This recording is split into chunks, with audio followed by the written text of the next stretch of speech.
So we're going to start another conversation on kindness, and I'm very lucky to have Paul with me, Paul Benson, who also happens to be my meditation instructor over at Shambhala. And I wanted to not necessarily end these conversations about kindness, which I'm finding to be so fascinating, but this moment where I'm ending this focus on this pillar and what I've been calling the 4 pillars.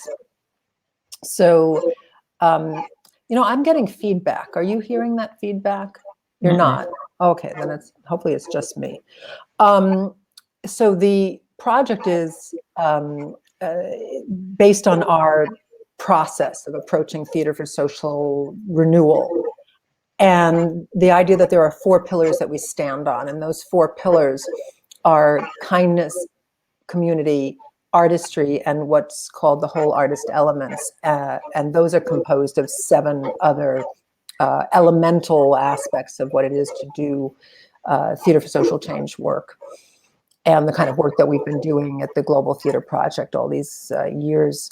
And so I wanted to start with kindness as a pillar, because that we stand on, because I felt so strongly that I don't see that much of it in the world that we're living in. And that when we do see it, we seem to have it highlighted now during the pandemic as if it's news, and which is not a bad thing, because it highlights for people how important it is. But I think that that's not systemic enough. So I've been just wanting to encourage people to look at kindness in a deeper way, and to offer the possibility that that artists could participate in building kind society right now, which we very much need. Kind people, kind relationships, kind society. And that could be one of the strong pillars that we stand on in our work. But at the same time, that's what a society needs, to be caring, to be kind to one another. And in these conversations that I've been having, we've been really kind of unpacking this idea of kindness at different levels. And I've had some interesting talks with people, everything from the question of, must we teach kindness because it's not necessarily innate, which is one opinion, or that more of a primal need to be groupish and territorial overtakes this idea of being kind or empathetic? Or is it something that needs to be unlocked, that's already there in human beings? That has been mentioned. This idea of fragility, that to be kind when society or when human beings are fragile requires a deep level of honesty. And what does that honesty look like with regards to kindness? So these were sort of aspects of what we were discussing, among many others. And I had a question proposed to me by someone during this process, and he was asking a very real question, and actually I experienced this yesterday. So his question was, I'm out shopping and I'm wearing a mask, and there's this family with these kids. Nobody has a mask on. They're all running around. How do I be kind in that moment? And how do I do that without endangering myself or suggest, where does kindness interplay in this? So that's when I thought, oh, I got to talk to Paul. I want a Shambhala answer for these questions. Yeah. But then yesterday, my husband and I went to the post office, and I didn't want to go to the post office because it's an enclosed space that I'm trying to stay away from. And people were pretty good, right? Everybody had a mask on. There was plastic in front of the nice postal lady. Everybody was 6 feet apart. But then, of course, a guy walks in, no mask. And he walks right by the whole line, everybody, just 1 foot by everybody to go get like a packet envelope thing, then walks back and then gets behind me and Claudio, no more than 2 or 3 feet behind us. Okay, huffing and puffing. And I'm thinking, all right, I'm talking about kindness this week, and I need to find a way to do this from that place, because I really want to know what that's like. Claudio, on the other hand, is kind of angry, so and feels imposed upon, and we're both scared, right? Because this guy, I don't know him, and that's the world we're living in at the moment. So what I discovered through this event that occurred was that I felt I had a choice. I could either say to him something that was in sort of his energy field, which would have grown, I think, his energy field of being very sort of righteous and dismissive of everybody else's concerns. Or I could be kind to him in a way and say, excuse me, would you mind just giving us a little bit more space, because we're just concerned about the situation, and it would be really great if you would just, other than the fact that really you should be wearing a mask now in Maryland in this space, could you at least give us the 6 feet? And Claudia and I talked about that afterwards, and what that scenario is with regards to a relationship with a stranger and a kind act, or making the situation worse by adding into his energy field, which then endangers everybody in that small space, potentially, if he's sick, right? Because then he is going pop, pop, pop, pop, pop, purposefully. Purposefully? And then what do you do, Paul? How do you be a good Shambhala warrior at that moment? That's my question. Well, I think rather than get into trying to give the answer to that very tricky situation, I think maybe we should talk a little bit about what the Shambhala Buddhist sort of foundation might be for kindness, and then see where that takes us in terms of a real life situation. Exactly. And I got a little off because this was yesterday, but that's yes. Okay. Shambhala, of course, is one of our claims to fame is really being applicable to everyday life. Yes. So I think that these are important questions, and to me it's not so much a matter of coming up with the right answer as thinking through and contemplating what stance we want to take in the world. So from the Buddhist perspective, getting back to like are people kind innately, the Buddhist perspective is that kindness is our nature as human beings. It's unconditional. It's fundamental to who we are as human beings. And yet there's something that blocks us from accessing or connecting to our basic nature. And so what is that? From the Shambhala perspective, it's fear. Yeah, that's what we were talking about yesterday. Yeah, and also you talked about this fragility.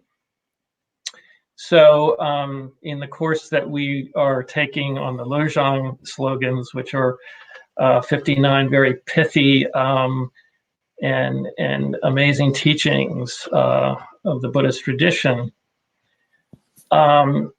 there's in writing about that, Pema Chodron talks about how, who's a Buddhist nun, talks about how we're all really very fragile at heart, literally at heart.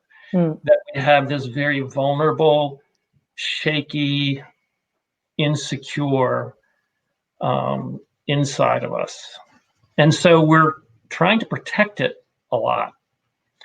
And from the Shambhala teaching perspective, we create what we call a cocoon around our fragile, tender, vulnerable hearts to protect them. And in the Buddhist language, it would be called the ego. The concept of who we are helps to protect us and protect our hearts.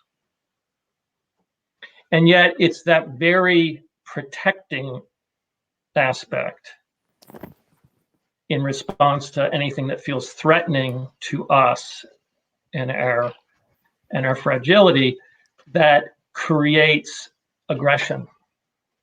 The aggressive that protecting of the vulnerable aspect. Yeah. And so, I'm reminded of the saying that there are really only two religions in the world: the religion of love and the religion of fear. Yeah. And so this fear, however, is also not something to be chastised.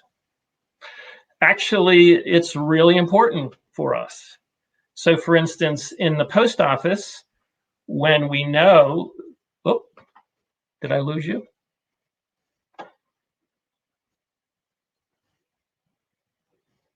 Barry?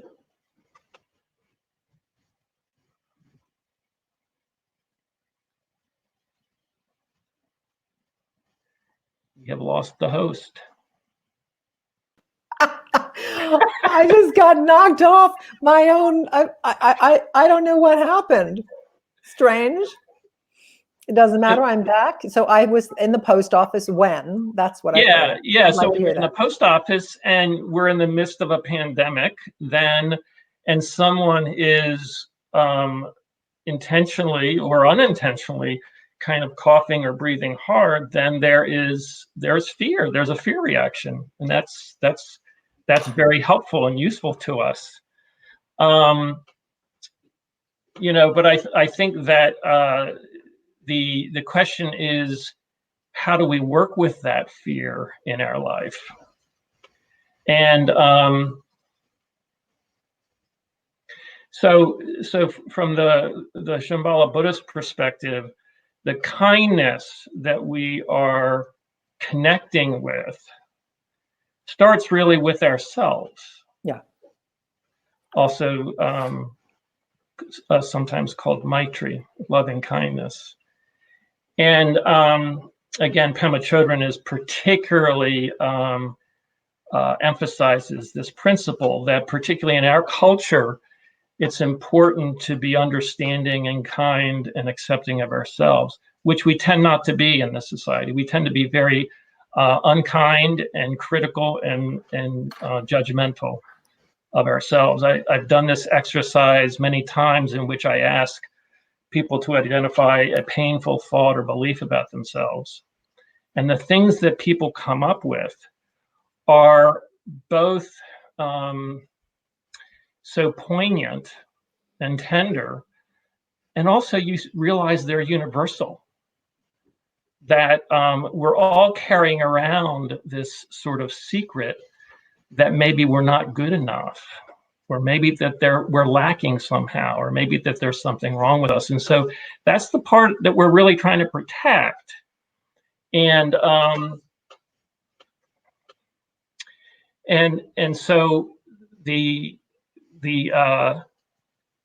path from a Buddhist perspective is to actually begin to take down the protective armor around our fragile egos, hearts, and to begin to actually feel the fear, to feel the sadness, to feel all the whole range of human emotions, and to be gentle and kind to ourselves in that process of feeling exposed.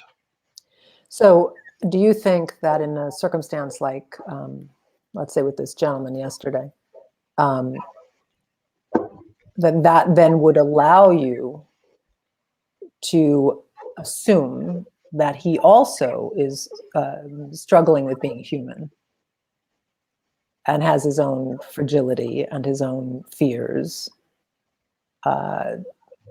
that he's dealing with either consciously or unconsciously, and that might, if you acknowledge that on some level, then there's a possibility to be more gentle with him, or more kind in your view of him.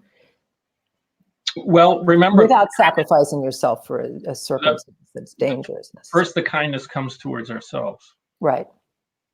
So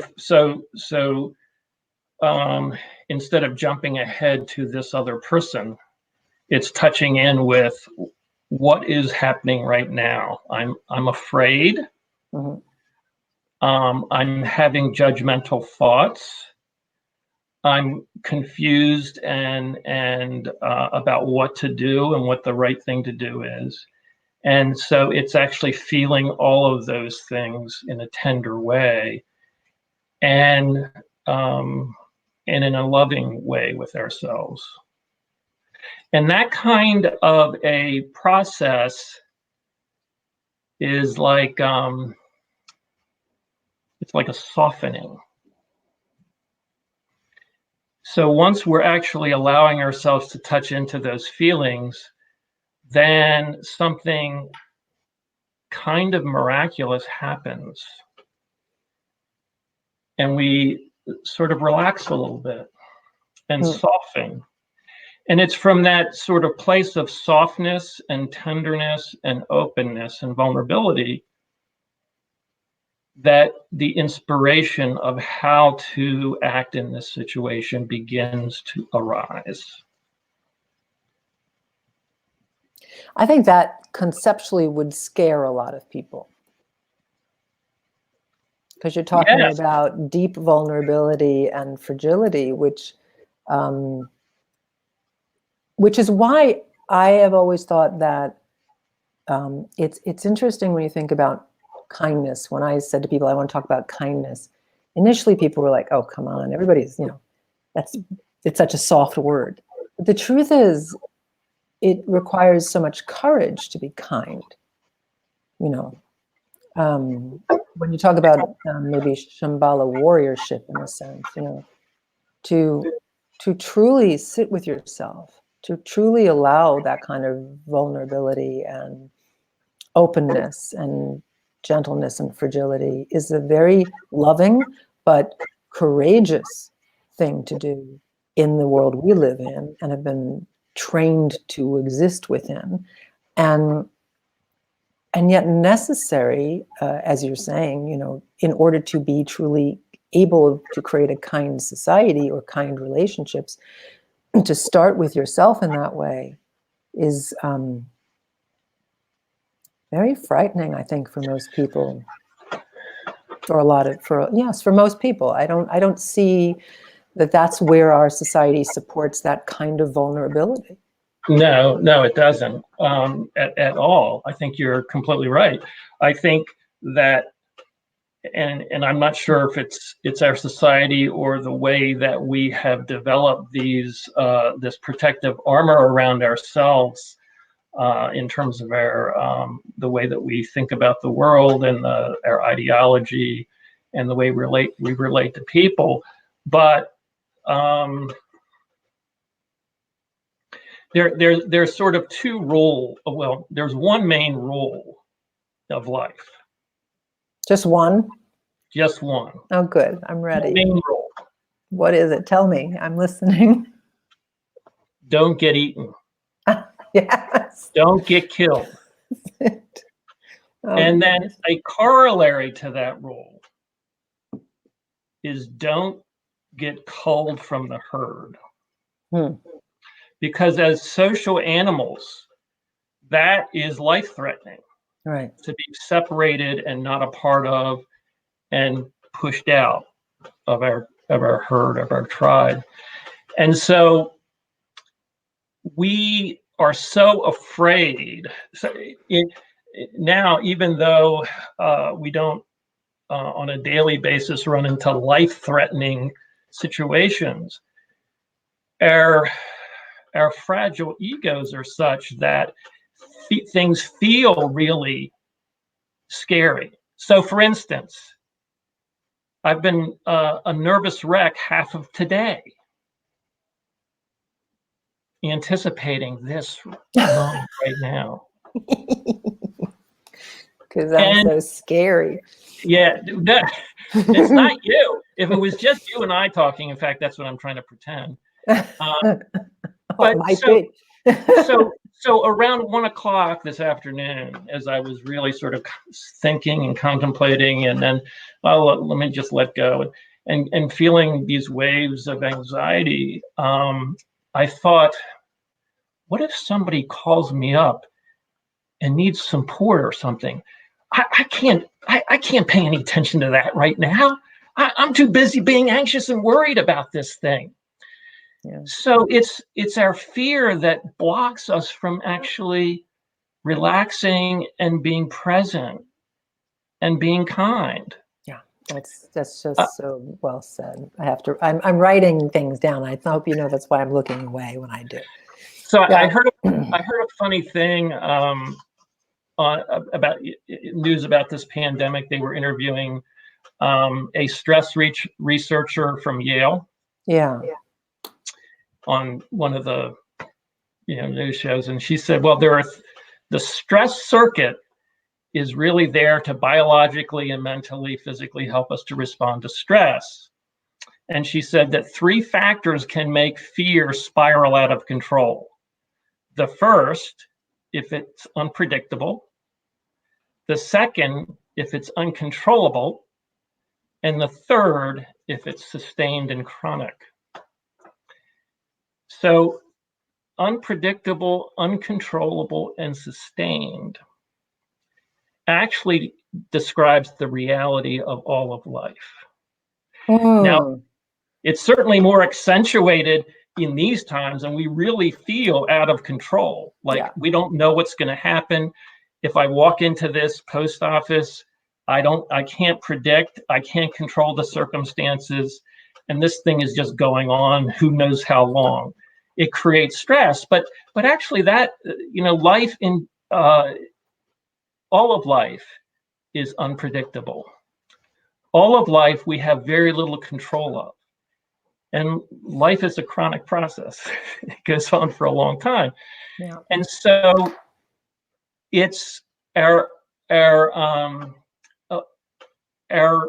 struggle and resistance to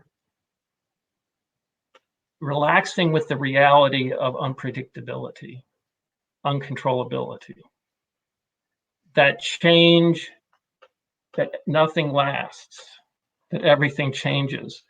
So those are the things that we as human beings struggle against. And so that's what we're saying from the Buddhist perspective, is sort of beginning to work on relaxing and making friends with the world as it is and with ourselves as we are. So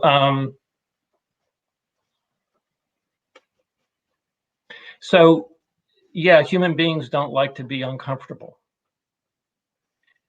And yet the world comes with life comes with a tremendous amount of discomfort and uncontrollability and unpredictability.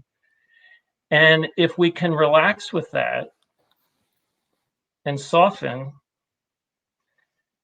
our natural kindness can emerge. So if we can imagine that scenario in the post office, what might happen? What might emerge? Well, that was my question. I mean, that was the question that I hold for all those types of encounters is exactly that, And so I think then the first thing is tapping into our own fear, vulnerability, confusion. And then the second thing, which you had sort of brought up before, was recognizing that this person in front of me is feeling the exact same things. That we are actually interrelated in that way. Yeah. That we are connected in that experience, and not just with him, but with all the human beings in this setting.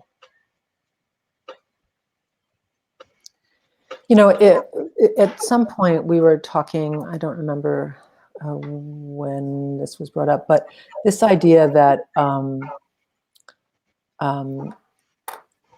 where I had it written down, that kindness has that the experience of being kind, or the experience of kindness, invites, and in a sense you're talking about the process of it, actually, connection to the world.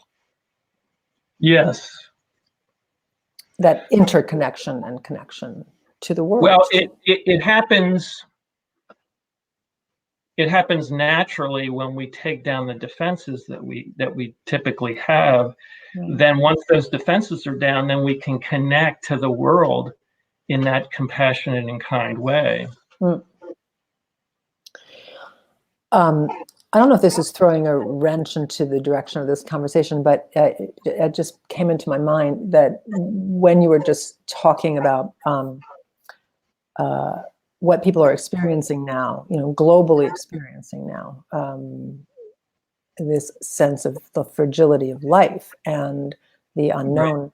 Right. One of the conversations I had with another theater artist a few days ago, was that our life, the life of artists, or you could even say of entrepreneurs, but the theater artists, definitely, that's my specialty, so I know that world is very fragile.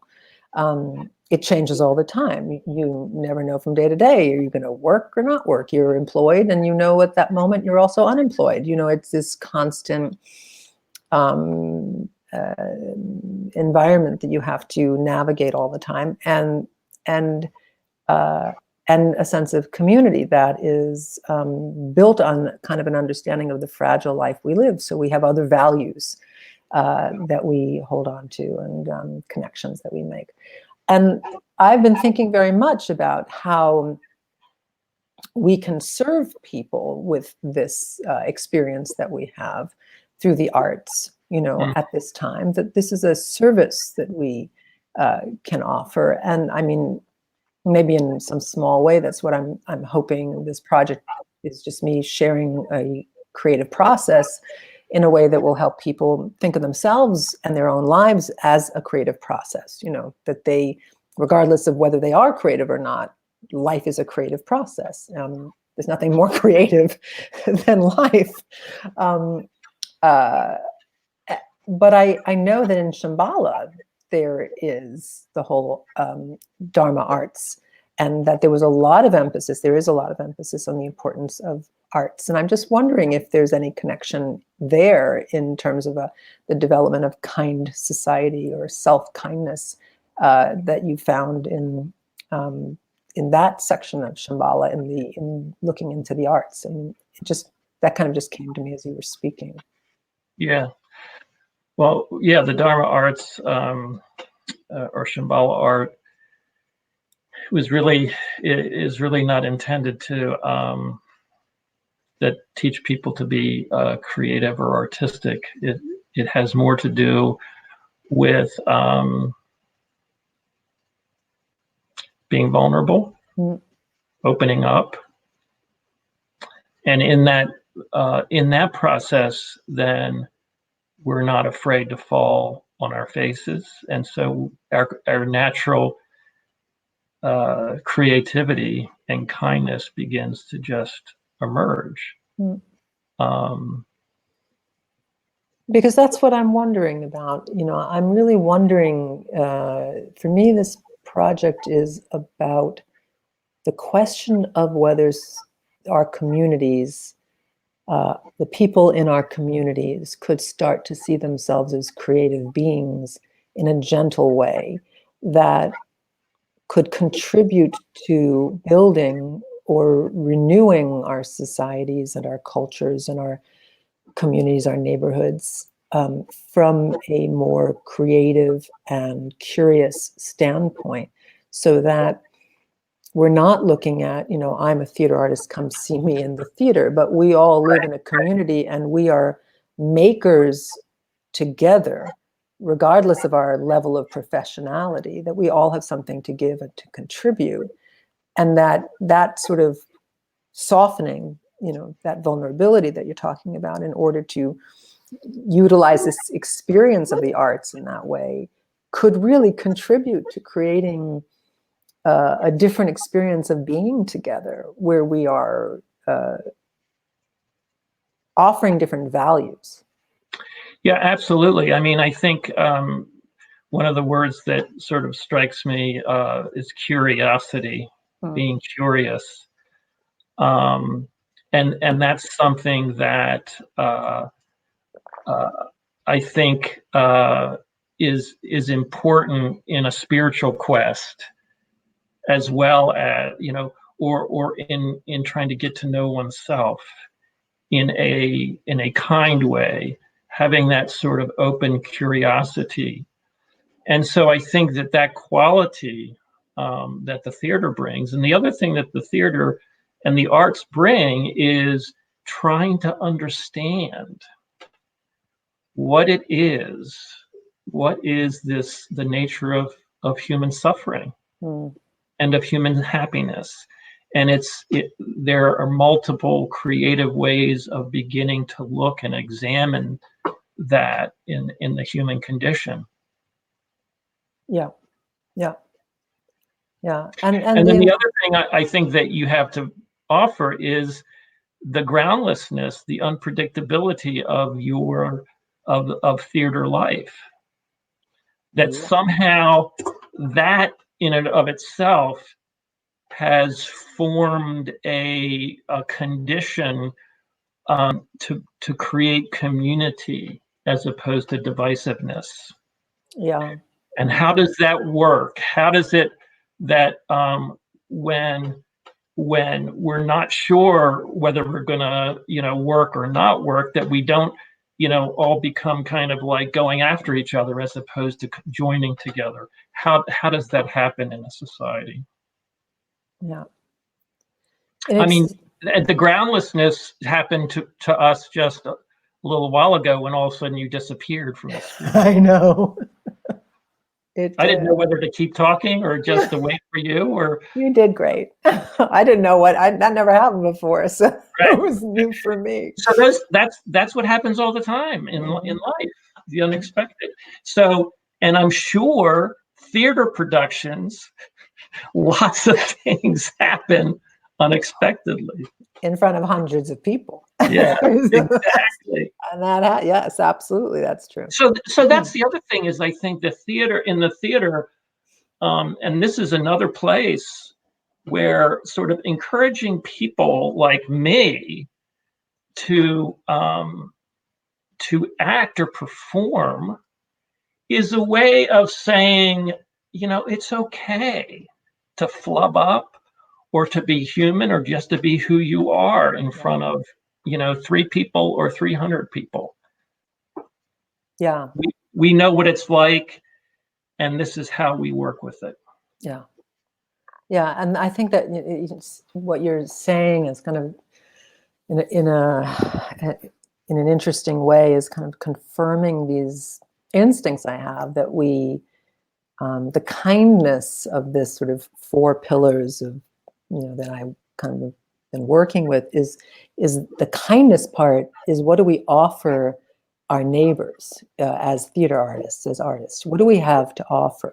And in order to answer that question, we have to, again, really look at our own lives and those values that maybe we have oftentimes said are what makes us insignificant to a society. We don't make a lot of money, we just sit around and make plays. What kind of value does that have? And yet I have stood on stage with one other person in front of 500 people and suddenly had everything fall apart and had to manage it, right?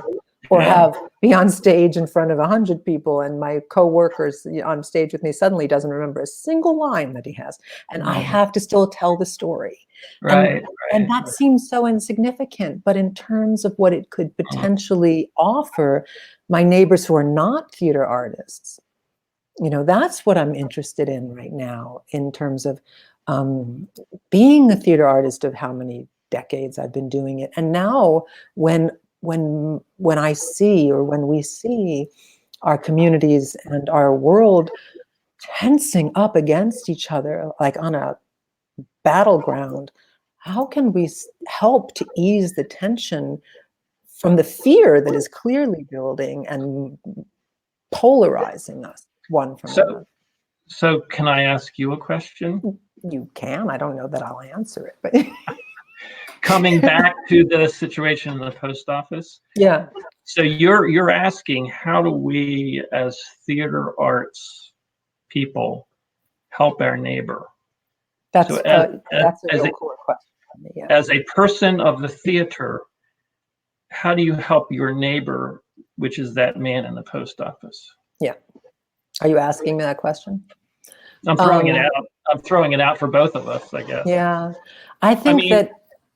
Yeah. What would the theater bring to that situation? That's a really great question.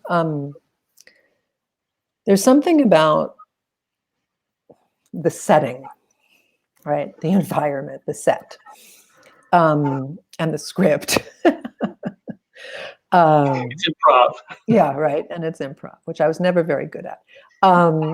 But there's something about the setting and the energy of what that involves, and then the placement of our bodies one to the other, and the approach to how I go toward him in relation, that I think is where, because we think about those things a lot as actors and theater makers and directors, right? We think about physical positions and what one physical position means over another, the impact it can have, and how, what a physical position that could be inviting conversation, and we know darn well one that does not invite conversation. Right. All of those things, some become innate to you, I think, when you work in the theater for a long time, but they're always conscious. Every decision is consciously made. If you're making, when I direct, there's a big difference of how I place the actors or how we develop that spatial relationship together. It has meaning. It's not unintentional. And I think that's something that's worth discovering or worth exploring, is this question of intentionality. Right. Now, purpose. in this setting, in setting of life, you as the director have only control over your part and not the other actors, unfortunately. Yeah, I don't have control over the other man, the man that's unmasked, or I don't have control over my husband, who, it's an interesting dynamic, because you look at us as characters, right? I'm going to immediately be associated as a character that's connected to whatever my husband does, right? And so I have to take that in account toward the other character in this scenario, in this 3-person play, how they're receiving that information. And then I do try to, maybe counter a little bit, so that there seems to be some more spaciousness and possibility for something else to occur. And thinking about that also,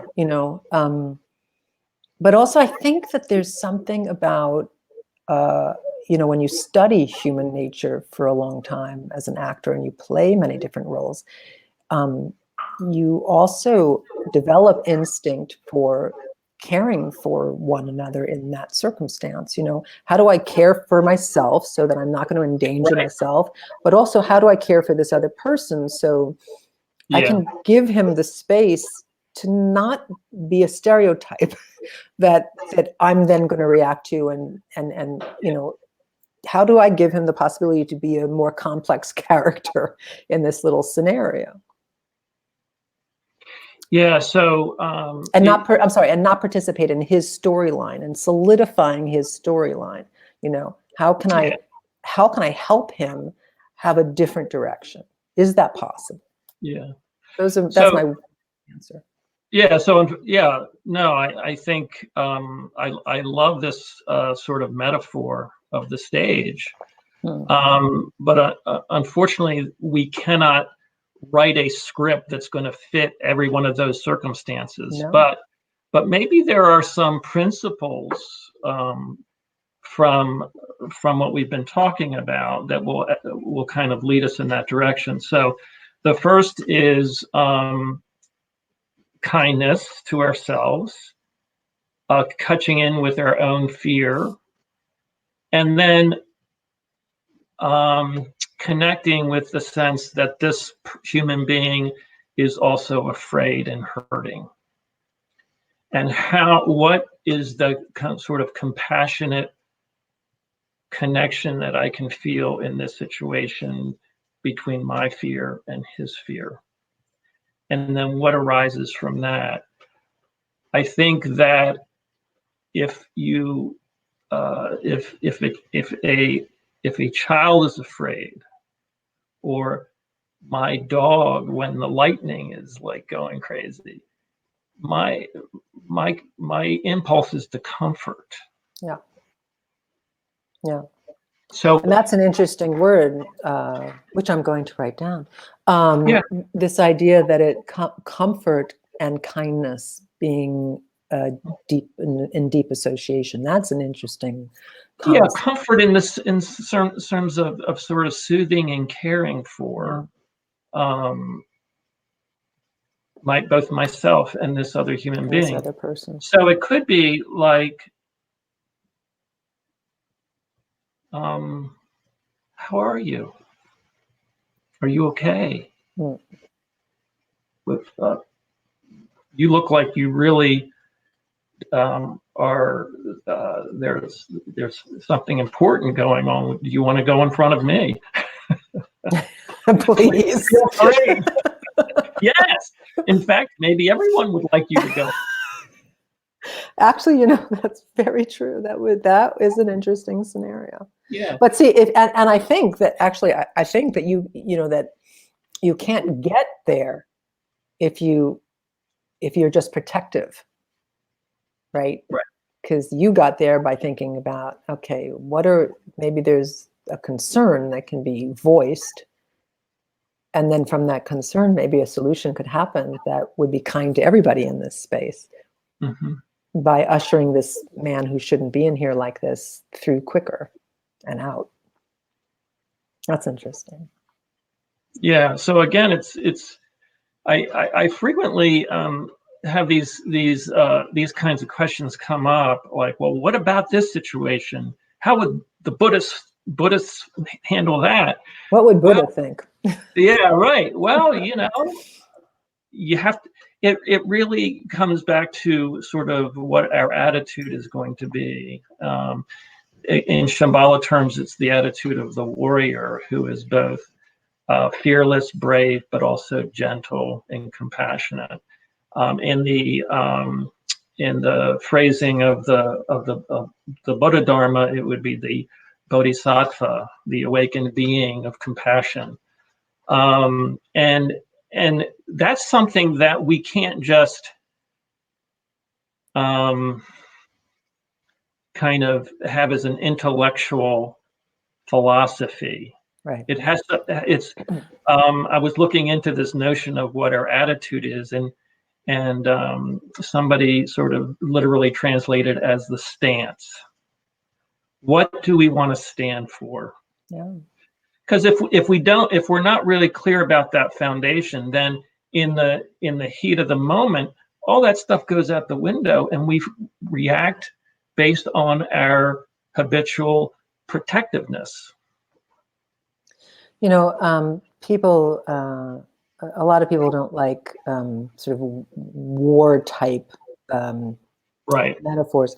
And yet I guess because I've studied Shambhala for so many years, that this concept of warriorship is very, I was going to use the word dear to me, but that's not a really good word. But, you know, I mean, it's really in me, this idea of warriorship from a Shambhala point of view, you know, because I feel like when what we're talking about, you know, what we've been talking about all week and really articulated here in this conversation is that kindness is muscular.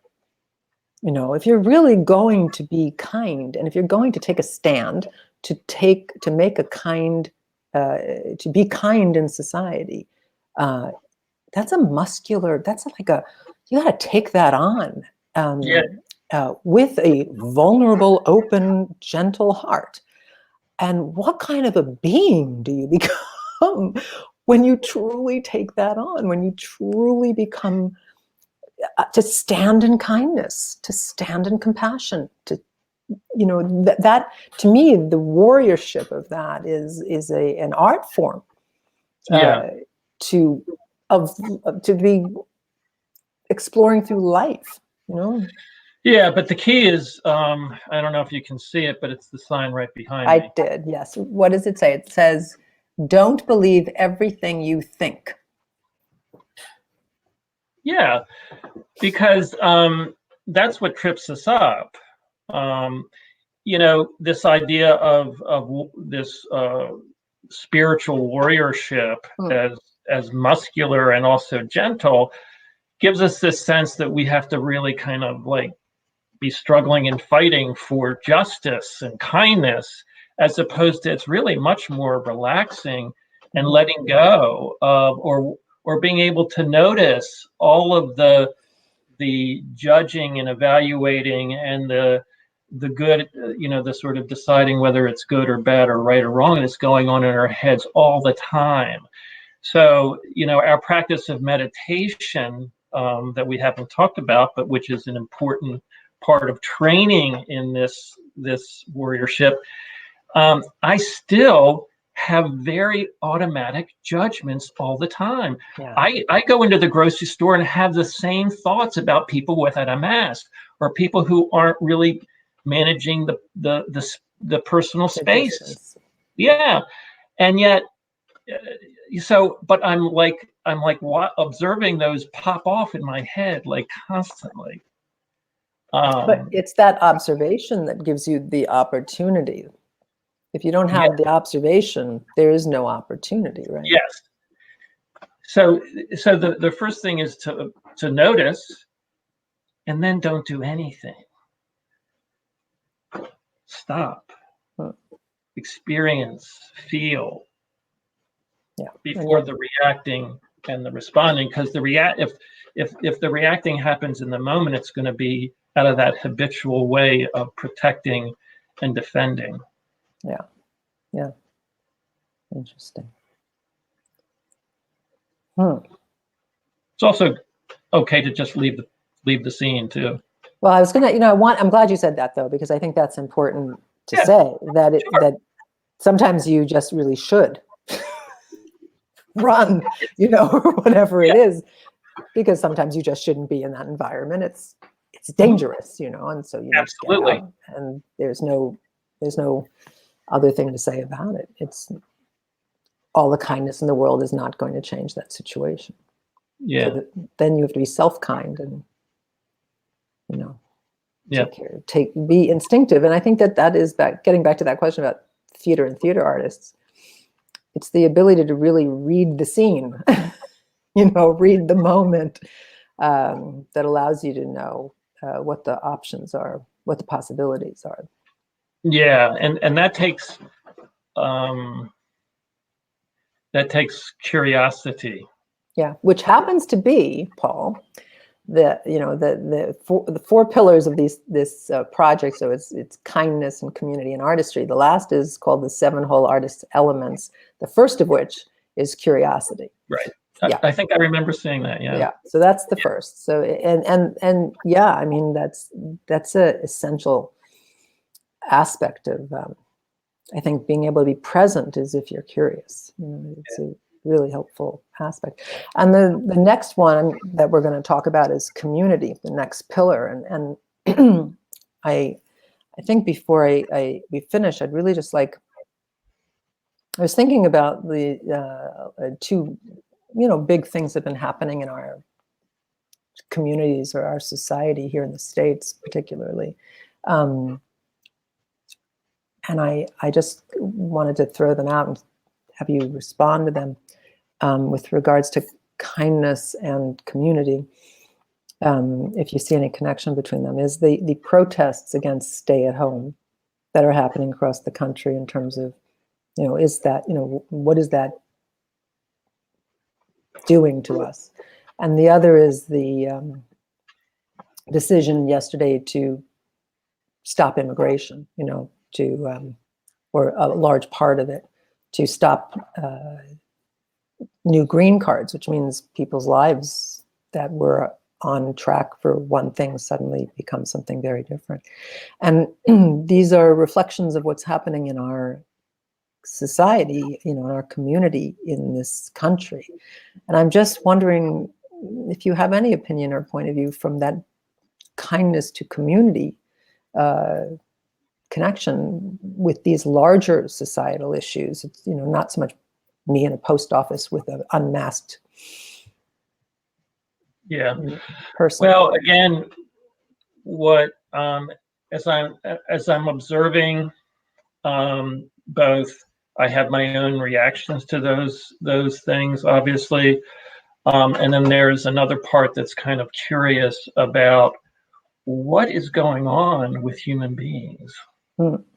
Yeah. What makes us tick, and also realizing that those people are me. Can you explain that a little bit?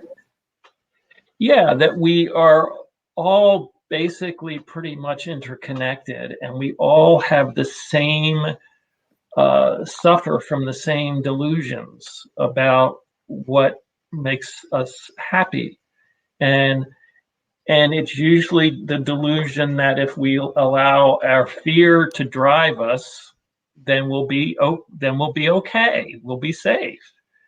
So I just see fear rampant in people who are like scared about what's happening, whether it's, oh my God, I got to stay indoors forever because I don't want to get this virus, or I can't imagine our society going on forever shut down like this. It's scary as hell. And unfortunately, I think that the immigration debate for decades has capitalized on people's fears, and it kind of helps to it actually turns them up and intensifies them, so it becomes an us against them. And so then, of course, the us who don't, you and I do an us against them kind of thing with the people who are doing the us against them against somebody else. So we're just continuing to perpetuate me and other is different. So the more that, we don't have to accept what people are doing, and we can certainly stand up and make a stand about what we think, but it to realize that we're actually all struggling and trying to figure out this thing about being human together, and we're working it out in different ways, is actually connecting. And so, when I worked outside of Havre de Grace, Maryland, which is probably not the most progressive place in the world, the friendliest, kindest place that I would go to every day was the local Royal Farms on Route 40, where everybody, no matter what, would always open the door for the next person. And these are the people that I'm, maybe out in the protests now. I don't know. But somehow we all kind of are in this glorious mess together. And if we can begin to sort of see it that way, as opposed to us versus them, me versus other, then we can start to have conversations with each other about this stuff, I think, about our fears. Yeah, that would be an interesting place to start. Start by talking about what we're afraid of. That would be a vulnerability. That would be interesting, I think. Yeah. And SelfKind, to get it back to the pillar of discussion. So the Buddha said, don't take any of what I say on face value. Try it for yourself. And actually, there was a thing that was on the Facebook site about the study of kindness Mm-hmm. and intentional kindness. Yeah. That was pretty powerful. We don't think that that situations deserve kindness because we have this sense of righteous, indignation, and that might be well warranted. It just doesn't necessarily make us happy. Right. Yeah, that was a pretty powerful thing because it was, it was demonstrating that it doesn't even matter who you are kind to, whether you Right. know them or not, whether you've ever met them or not. It's Yeah. the act of being Yeah. kind that literally makes you happy. And yeah, that's a pretty powerful concept. Yeah. Hmm. Well, I want to thank you, unless there's anything else that you have to say on this subject. The last thing is something that Sylvia Boorstein, who's Mhm. a Buddhist writer and teacher in the insight meditation tradition, she said that when she first went to her very first meditation retreat, there was a sign above the door to the meditation hall that said, "Life is so difficult. How can we be anything but kind?" Oh, I love that. And she That's said, perfect. that sold her right there. I love that. So Life is when life is difficult, maybe that's when to tap into our natural softness Hmm. and tenderheartedness and kindness. I love that. Let's figure out how to do that. Yeah. All right. Paul, Thank thank you, you Barry. so much. This was such an interesting conversation. It's not like it couldn't go on forever, but I'm sure we both want to eat dinner. Yeah. Thank you so Okay. much. Thank you Sure. so much. You're quite welcome.